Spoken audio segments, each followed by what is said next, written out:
The session is financial management and investment opportunity.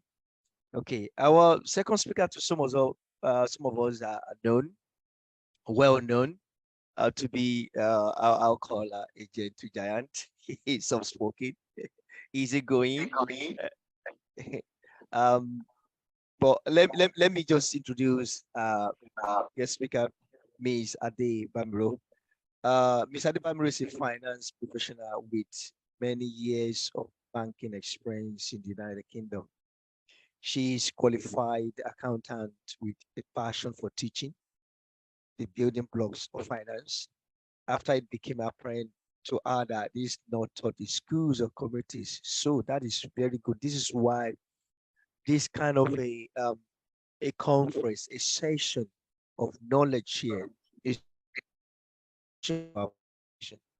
even though it has a profound impact in our lives, but it's not being taught in the curriculum. What is being taught is depending on other people. Ms. Adebamiro teaches a finance class online. It's called the Finance Masterclass, and runs a real estate company. So people, great mind, join me to welcome our dear Ms. Ade Bamiro. Thank you, ma'am. Over to you. Thank you so much. Thank you for inviting me, and thank you so much for joining this session. I really hope it will be a useful session, and please share your thoughts, share your opinion, share your questions, even where you disagree. I don't think one single person is the complete font of all knowledge, except from the Almighty. Let's learn from each other, because iron does sharpen iron. So my mandate for this afternoon is to talk briefly on finances, and I'm going to take it from the perspective of managing finances. There are two key things I would want to touch on in the short time I have, and it is looking at the state of affairs in terms of where we are as a community, as a group of people in diaspora, where we are in terms of the state of our finances, and also looking at 10 financial pitfalls that we should, as much as possible, avoid. So let's start with the state of affairs in terms of where we are. It's easy for people to think that because we're in diaspora, we're now made. It's easy for people to think that you don't have any problems anymore. You now, after all, live in a rich country.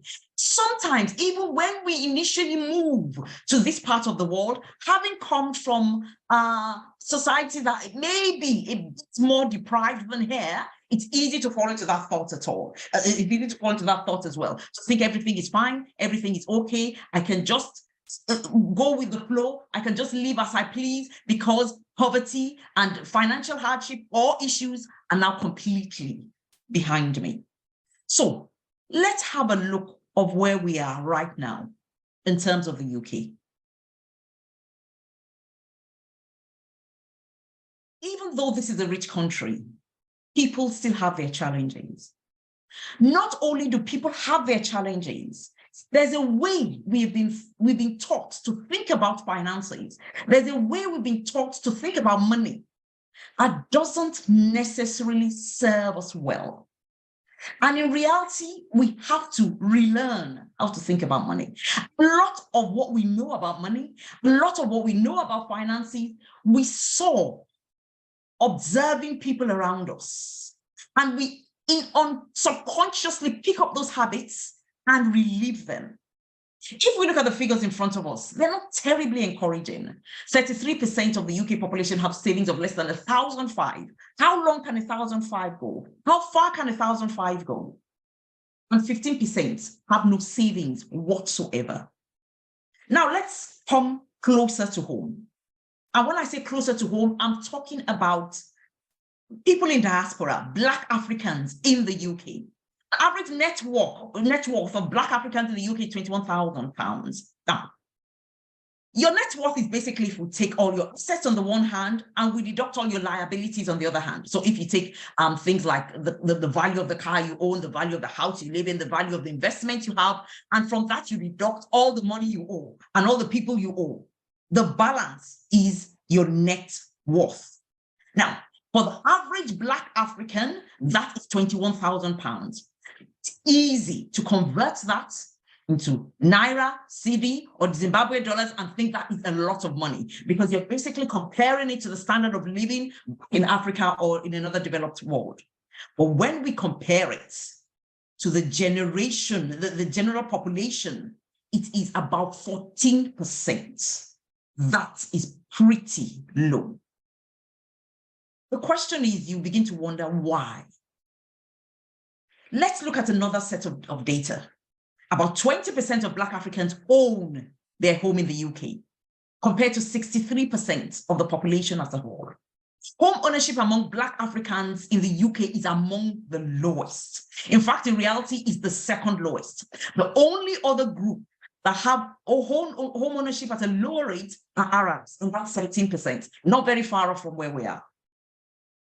And the truth be said, before we point to racism as being the cause of this, home ownership among people of Indian origin in the UK is 74%. It's even higher than for those people classed as white British. Home ownership among people of Pakistani origin is 58%. As Black Africans, we are less than a third compared to the general population. The figures don't look good. 29% of Black families are on benefits, almost a third, compared to 18% of the general population. So it goes to point out that we don't get rid of challenges, especially financial challenges, because we live in the West, or because we live a relatively improved lifestyle compared to what we may or might be living back either in Africa or in the developed world. So what is the root cause of this?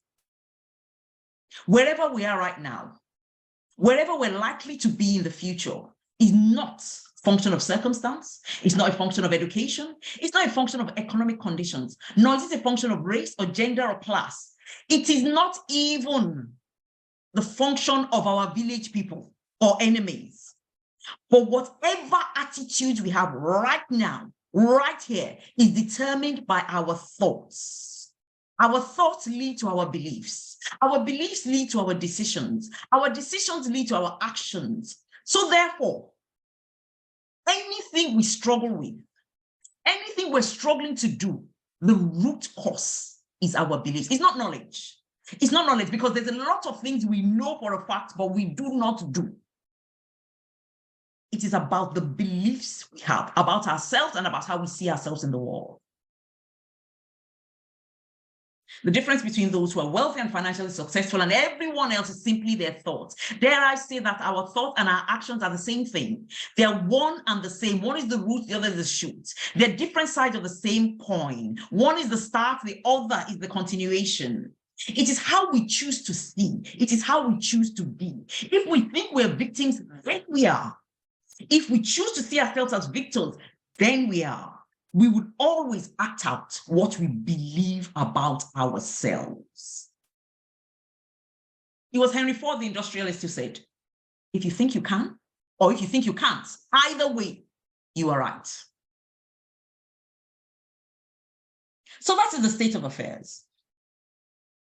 So now, let's look at financial pitfalls that we should and could avoid. There are 10 of them that I've listed. And these are financial pitfalls that are very readily, easily, that could encumber us in this part of the world. Although a fair number of them, it could be, they're not location specific. So the first one, number one, is not having a financial plan. It's easy to set out in life and say, I just want to get a good job and pay my bills. But the nature of life is such that if we do not drive change, change will be imposed on us. And when change is imposed on us, we are not in control of that change. It may be for positive, very often it is for negative.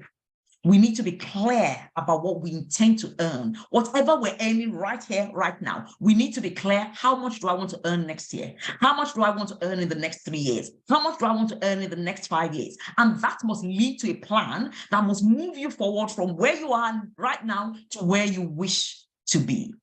It's very easy to get settled on the same job, on the same level of income, and remain there for years because there's an absence of a vision and there's an absence of a plan. The last speaker spoke about passive income. That's a very easy way to increase your income level. It's very easy to slip into the conclusions that we live in a land where there are no opportunities for people like you and I. There's a saying that if you stand for nothing, you will fall for anything. In the absence of a plan and a vision, you would spend your energy on other people's plans and visions, or you spend it on anything. Because there's a saying that where there's no vision, people lose restraints. The reality is we're not meant to work for money. We're meant to work for purpose. Money is meant to work for us. Wherever you find yourself in a rut, financially or otherwise, it's often the result of the absence of a vision, the absence of a clear-cut plan between where you are and where you need to be.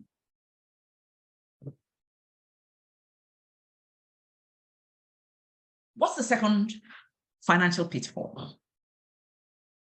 It's easy when we convert to local currency. And when I say local currency, I'm talking about currency back in the developing world. It's easy to think we're earning a lot more compared to people in Africa. Comparison basically is the killer of dreams because it doesn't enable us to deploy ourselves to the full extent to which we can. We can always find someone we're better off than. We can always find someone we're doing better than. Doesn't mean we're being the best we could. And the truth of the matter is, it's easy to fall into the trap of trying to live the lifestyle that the money you're earning here would get you back in Africa or in the developed world. But the truth of the matter is your bills are now in pounds, in euros, or in dollars. There's a higher standard of living here, but costs comparatively to are also higher. So there's no mileage in comparison. The only person you compare yourself to is who you were yesterday.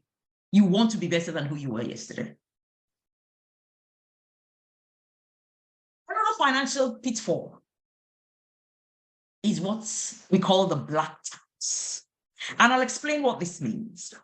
Anyone amongst us here who earns, for the sake of argument, £50,000, if you compare £50,000 per annum, if you compare yourself with someone who is a white Caucasian, who has grown up in this culture, has lived all their life in the culture here in the UK, if you compare how many dependents are waiting for that 50K from your perspective, and you compare how many dependents are waiting for that 50K of the other person from your perspective, the difference would be like night and day. And this is because, unfortunately, there has been a legacy of poverty. And this is a story for another day. If you come to think about it, if everyone around you, everyone you know, every relative of yours was earning well into six figures, either in pounds or dollars, you would not need to send money to everyone or anyone, all things being equal.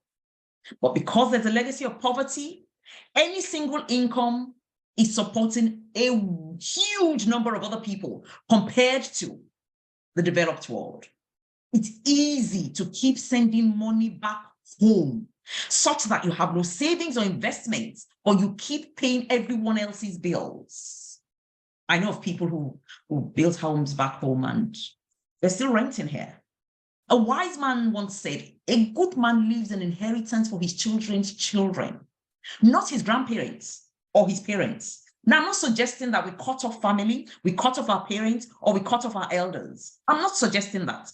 But have an amount, budget an amount you send back monthly out of your monthly income and stick to it regardless. Do not try to live up to expectations that are detrimental to you. It's better that you're financially underestimated than you're financially overestimated and you stretch yourself needlessly.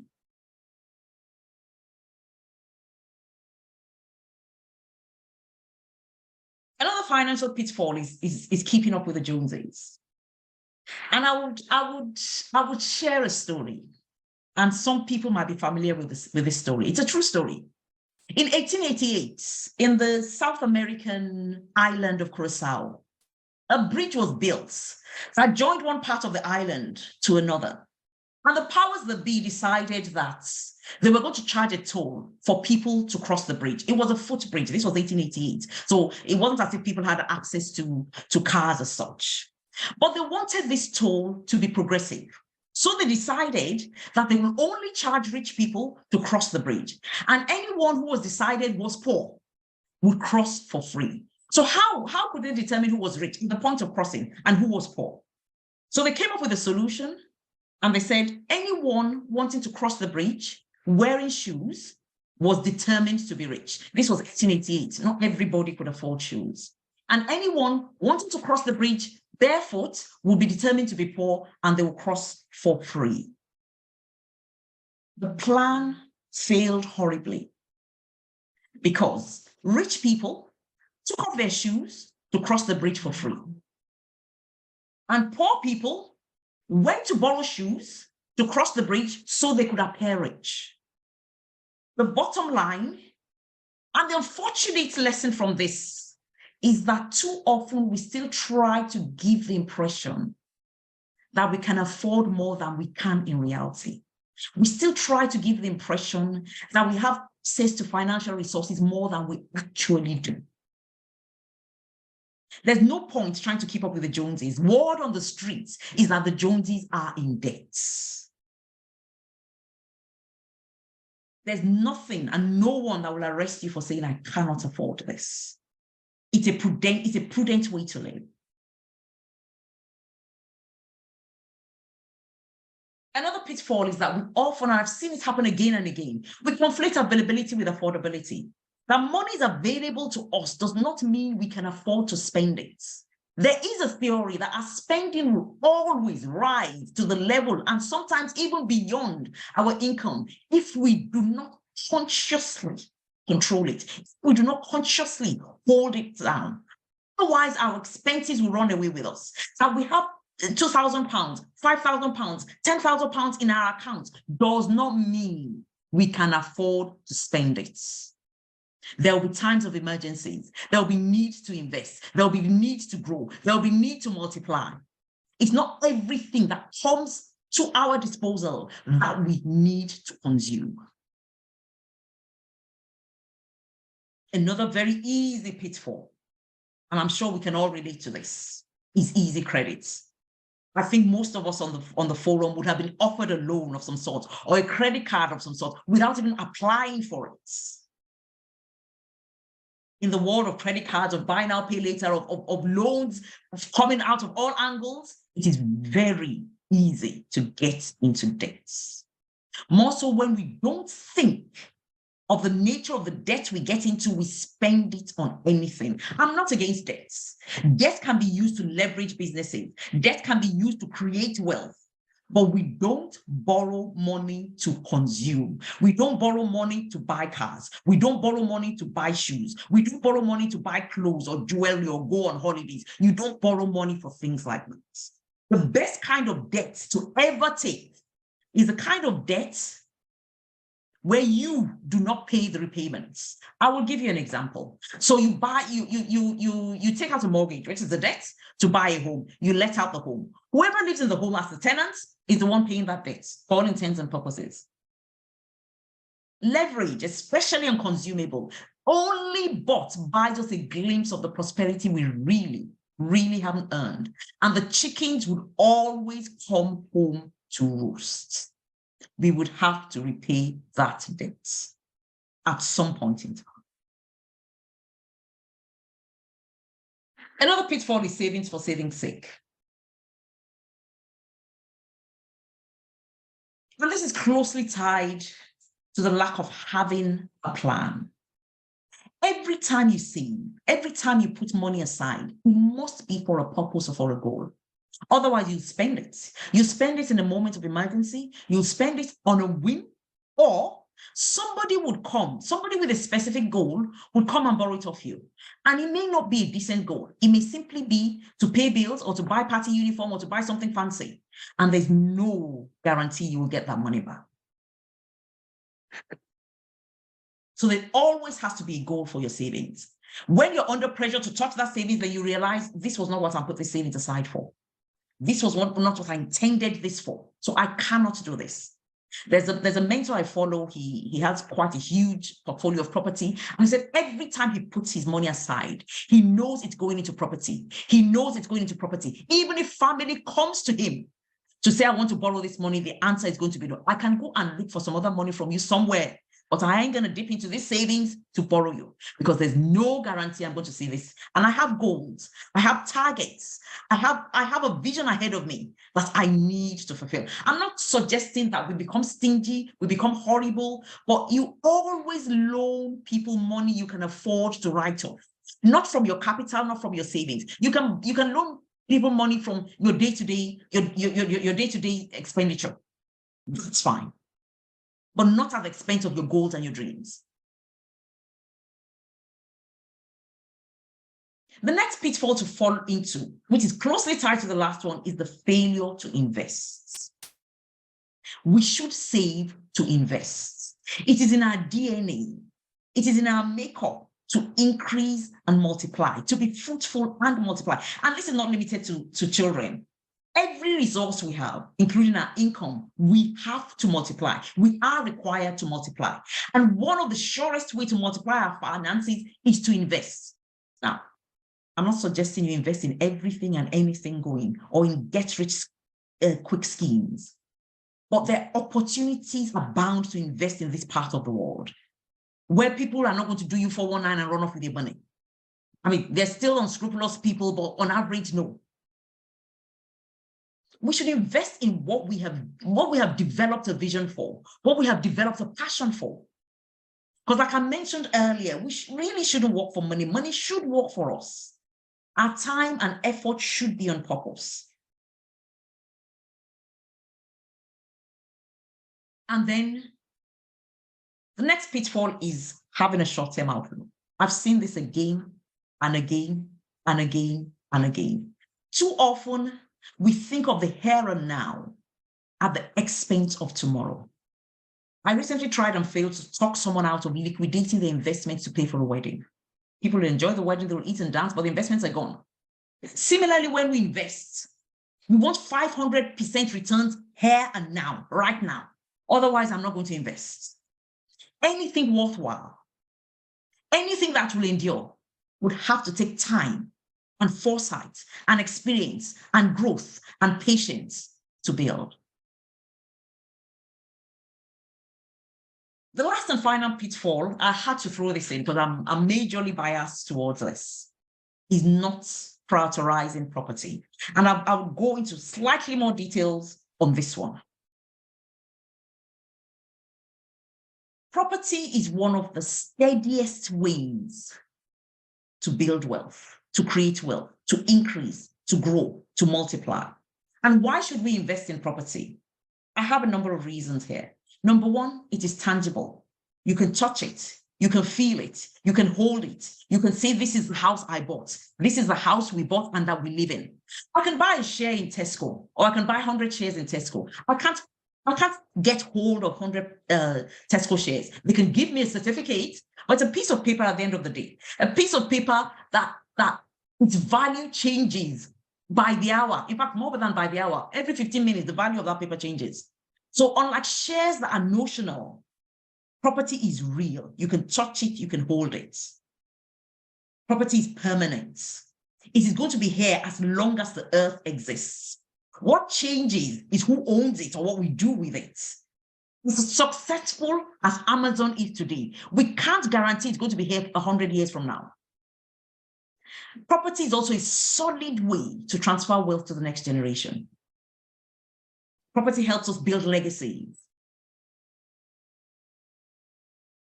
It's an asset, unlike other assets, they may depreciate and become worthless. Property may fluctuate over the medium, over the short term, but over the longer term, it always increases in value. A lot of us who may have mortgages would be able to look at the value of the house when they bought it and the value of the house right now. The ironic thing about property is a bank would not give you a loan to buy its own shares, but they will loan you money to buy property.